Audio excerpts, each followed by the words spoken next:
Hallelujah. ये परमेश्वर अच्छा है और हम सब आज फिर से प्रभु को धन्यवाद देते हैं उसके अद्भुत कामों के लिए, उसकी अद्भुत योजनाओं के लिए। बहुत खुश हैं हम आज। पिछले हफ्ते हमने चर्च की वर्षगांठ मनाया, 2 दिन की विशेष सभाओं में भागी हुए और परमेश्वर ने हमें अद्भुत आशीषें दिया। हम सब प्रभु में रिजॉयस कर सके, आनंदित हो सके।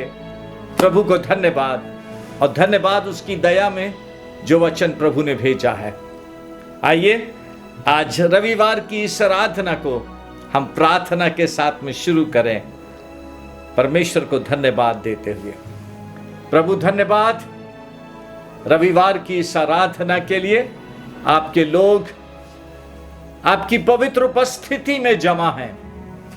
वे अपने घरों में हैं, लेकिन प्रभु हम सबका ध्यान आप पर है, आपके उस वचन के ऊपर है जहां आपने कहा है, जहां 2 या 3 मेरे नाम से जमा होंगे उनके बीच में मैं होऊंगा। और मैं विश्वास करता हूं राजा यीशु, हर एक परिवार आज आपके नाम से इस रविवार की आराधना में जमा है और आप उनके बीच में उनके साथ हैं। इसलिए प्रार्थना है अपने पवित्र लहू में, अपने पवित्र लहू से हमें धोकर शुद्ध कर दें। आपकी पवित्र उपस्थिति का हम स्वागत करते हैं, आदर करते हैं। हमारे बीच में आज सुबह सिर्फ और सिर्फ आप महिमा पाएं, आदर पाएं। हमारी आराधना को ग्रहण करना, अपने वचन को पवित्र आत्मा की सामर्थ्य में एक एक के दिलों में आशीषित करना, यीशु मसीह के नाम से आमीन। परमेश्वर का धन्यवाद। वास्तव में इतनी आनंद, इतना खुशी होती है जब हम सब मिलके एज ए चर्च, परमेश्वर के लोग, यीशु मसीह के लहू से छुड़ाए हुए लोग मिलकर प्रभु की आराधना करें। परमेश्वर का दिया हुआ अनुग्रह और सौभाग्य है। इसलिए आइए हम सब मिलकर आज इस रविवार की सुबह की आराधना में अपने प्रभु परमेश्वर की स्तुति करें, धन्यवाद दें, आराधना करें, दिल से गाएं। जब ब्रदर अमित बेंजामिन आराधना में हमारी अगुवाई करते हैं। हालेलुया। परमेश्वर पिता का धन्यवाद उसकी करुणा और उसकी दया और उसके प्यार के लिए कि एक बार फिर से हम सब प्रभु की दया में एक मन एक चित्त होकर प्रभु की आराधना करने के लिए उपस्थित हुए हैं। परमेश्वर के इस अनुग्रह के लिए हम सब मिलकर धन्यवाद देते हैं। आइए मिलकर प्रभु के पवित्र नाम को ऊंचा उठाएं। जब मिलकर हम इस गीत को गाते हैं, महिमा महिमा महिमा महिमा हो तेरी, स्तुति स्तुति स्तुति गाते हैं हम तेरी।